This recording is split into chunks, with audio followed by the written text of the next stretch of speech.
Okay, so are you ready to dive into the crazy world of crypto? Always ready for a wild ride. All right, because today we are going back to September 20th, 2024. Let me tell you, this day had it all. It really did. I mean, this single day, it was like someone took a month of crypto chaos, all the ups and downs, and just crammed it all into 24 hours. Seriously. It was a master class, if you will, in market volatility. We had regulatory drama, even a little blast from the gaming pass. No kidding. I mean, we're talking about prices taking a nosedive, surprise announcements popping up left and right, even a little whiff of controversy in the air. It's a lot to unpack. Where do we even start? Well, I think we got to start with how the markets decided to steal the show that day. Okay, let's do it. Bitcoin, because it's always the star of the show. Right. Well, it decided to take a pretty significant dip, dropping below that, oh so important $56,000 mark. Yeah.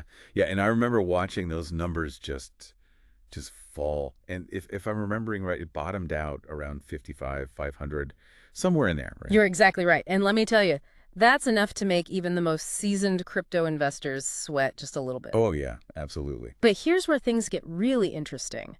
It wasn't just the crypto world on a roller coaster that day. Oh, what else is going on? Well, get this. Asian financial markets, they experienced a little dip of their own around the same time. And that, my friend, that hints at something much bigger. A growing connection, a link, if you will, between the cryptosphere and, well, the old school financial system. So what you're saying is what happens in crypto doesn't stay in crypto anymore. You got it. Which makes sense. I mean, with all the big players, the hedge funds and institutions, Yeah. they're all getting involved now. It's not just us little guys anymore. Nope. Those walls, they're coming down. And for those who are keeping score at home, Ethereum, it decided to join the party too. Oh, no, really? Not Ethereum too? It took a hit. Okay. And the ETH BTC ratio, it slipped below 0.04. Okay, hold on. Before we go any further, we need to do a quick explainer here for those who are maybe new to the whole crypto lingo. What's that ratio all about, and why should we care if it takes a dip? So think of it this way. The ETH BTC ratio, it's like a signal flare to all the traders out there. It basically shows us how well Ethereum is doing compared to Bitcoin. When it dips below a certain point, like it did on September 20th, it can tell us a lot about what's going on in the market. Maybe traders aren't feeling so confident about Ethereum's future, at least in the short term. So it's like a little warning sign, potentially. You could say that. Okay, so back to the bigger picture here. Mm. This whole market dip. What do you think? Was this just a blip, a temporary blip, or is there something bigger brewing under the surface? I mean, should people be freaking out right now, or is this a good buying opportunity? Well, if only it were that simple.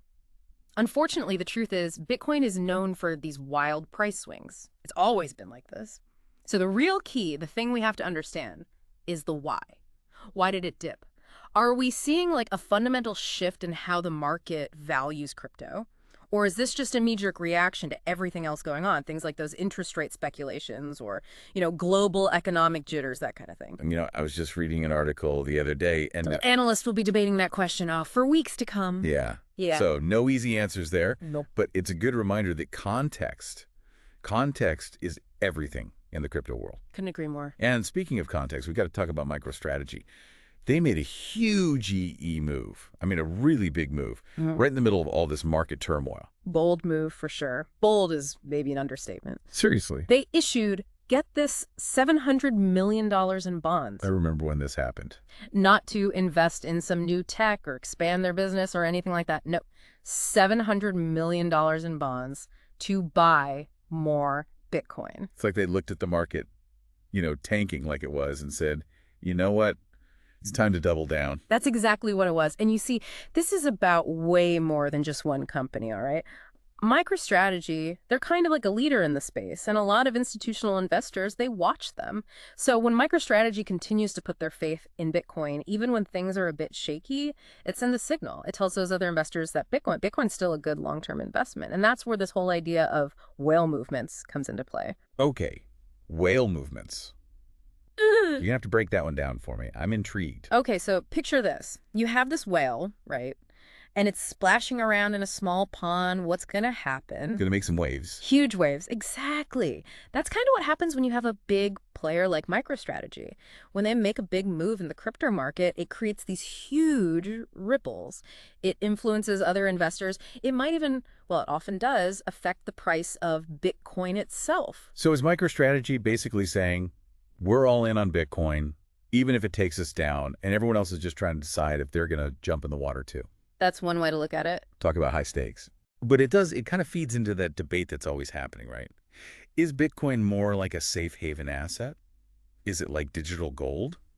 Or is it just a roller coaster ride for people who like to gamble? I mean, which is it? Well, MicroStrategy is putting their money on the digital gold theory, but I guess only time will tell if they're right. Only time will tell. Now, speaking of high-stakes gambles, we can't forget about all that regulatory drama that was unfolding around the same time. Remember earlier when I mentioned there was a little bit of controversy brewing? I do. Well, that brings us right to the doorstep of Binance. Binance. You know, the crypto exchange that always seems to find a way to make headlines. What was going on over there? So their CEO, Changpeng Zhao, well, he got caught in the middle of this whole legal situation. And look, I don't want to bore you with all the technicalities here. Let's just say there were some pretty serious questions about whether or not they were playing by the rules, following all those regulations. Right. And this wasn't some, slap on the wrist kind of thing either. People were seriously worried about the future of Binance. Oh, yeah. And on September 20th, well, let's just say the rumor mill was working overtime and everyone was talking about his imminent release. Yeah. And the big question, everyone wanted to know, would this be it? Would this be the thing that finally eased the pressure on Binance? Or was it just going to bring even more scrutiny? And then on top of all that, we had this whole thing with the SEC. I mean, did you hear about this? They basically came out and said, oh, whoops, maybe we made things a bit confusing with all these crypto regulations. Did I dream that? Did the SEC actually admit that they might have dropped the ball? You didn't dream it. It was a small thing, sure, but it was significant. It was a sign, maybe even a small crack in the armor, that even the regulators, they're looking at this crypto world and saying, well, this is complicated. They basically admitted, hey, maybe we haven't exactly been crystal clear about all these rules. Which makes you wonder, how can anyone be expected to follow the rules when the rule makers, they're still trying to figure out what the rules are? It's a great point, and I think it really highlights the tension, the one between this innovative, fast-moving tech world and the more traditional world of finance and regulation, right? Governments, financial institutions are all trying to adapt, trying to keep up. But sometimes that leads to uncertainty. And as we saw, sometimes it leads to a few missteps along the way. Okay. Before we get too deep in the weeds with all this talk about regulations, I need a little break from all the serious stuff. You ready to talk about something a bit more fun? Sure. What do you have in mind? All right, so remember Flappy Bird. That mobile game, that frustrating, addictive game. Of course I remember Flappy Bird. Who could forget that? I definitely wasted way too many hours on that game. Well, get ready for a comeback tour, because rumor has it Flappy Bird is about to spread its wings and fly right into the Web3 world. Really? Interesting. Yeah. It's a great example of a larger trend we're seeing. These classic games, they're finding new life in the world of blockchain technology. Now, for those of us who haven't quite dipped our toes into this whole Web3 gaming world, can you explain what that means exactly? What does that even look like? Give me an example. So imagine, instead of just playing a game, you actually owned a piece of it. That's the basic idea behind Web3 gaming. So in this new version of Flappy Bird, you could own unique birds as digital assets. You could participate in these player-driven economies. You could even earn crypto rewards just for being good at the game. So instead of just wasting hours trying to get that little bird through those pipes, I could actually be earning something. Okay, someone sign me up right now. Right. But on a more serious note, there are some concerns about this Web3 gaming stuff. Right. I mean, it feels a little bit like the Wild West out there right now. There are always going to be risks when you have a new technology, right? Yeah. And some of the big ones, the ones we talk about a lot, are security and scalability. And yeah, of course, there's always the potential for scams. But, a lot of smart people are working to address these challenges. And the potential is huge. It could change not just how we play games, but how we think about ownership and value in this whole digital world. This is big stuff. It is, you're right. It's definitely something I'm going to be keeping my eye on. But for now, let's shift gears back over to the more turbulent side of the crypto world, because we got to talk about those Coinbase allegations. We can't just ignore those. Yes. The alleged market manipulation. That's a serious, serious accusation in any industry. But in the crypto world, where trust and transparency are everything, it can be even more damaging. For those who haven't heard yet, we're talking about claims that Coinbase might have been involved in some, let's just say, shady business practices where they were potentially manipulating the price of Bitcoin. To be fair, though, Coinbase, they've denied these accusations, and as of right now, there's no concrete evidence to support them, at least not that we know of. Exactly. But the thing is, these accusations, they go right to the heart of a major, major challenge in the crypto space. How do we make sure things are transparent? How do we make sure that everyone is accountable? We're still dealing with a relatively young market here. Things are complicated. Honestly, there's a fair bit of opacity, and that lack of transparency, well, it makes it really difficult to separate fact from fiction. And when that happens, people lose trust. And then you throw in some of the drama that's been going down between ZachXBT and Circle, and, well, let's just say it's not helping. It's just adding fuel to the fire. So for those who aren't familiar, ZachXBT, he's made a name for himself by doing these on-chain investigations. Anyway, he raised some red flags about how Circle was handling, or I guess wasn't handling, certain security breaches. Now look, whether his concerns are valid or not, and that's a whole other discussion, it really just highlights how important this is, right? We need greater accountability. We need more collaboration within the industry if we want to build a more secure future. We need to work together to address these vulnerabilities if we want to build trust. Yeah, and right now it feels like the crypto world is kind of at a crossroads. It really does. It's like the crypto world is trying to push the boundaries of what's possible, but at the same time, it's having to answer some tough questions about its own future. It's a weird place to be.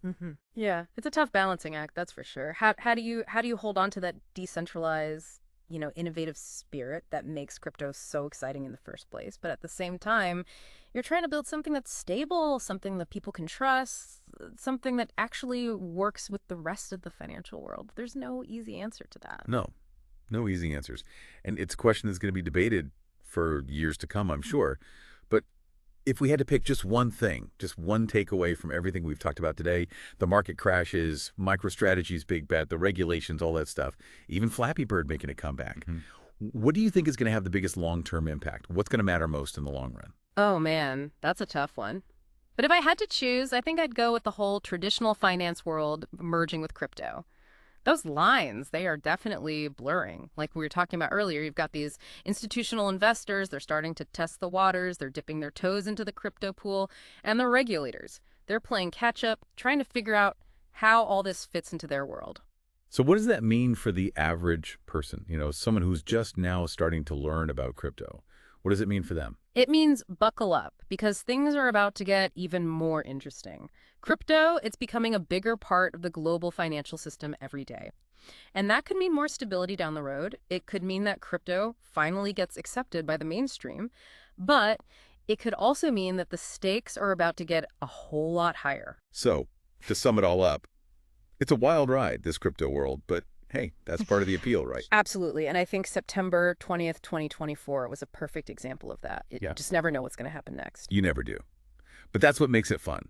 So to all our listeners out there, keep your eyes peeled, do your homework, and maybe, just maybe, don't invest your life savings in one go. Until next time, keep exploring that exciting world of crypto.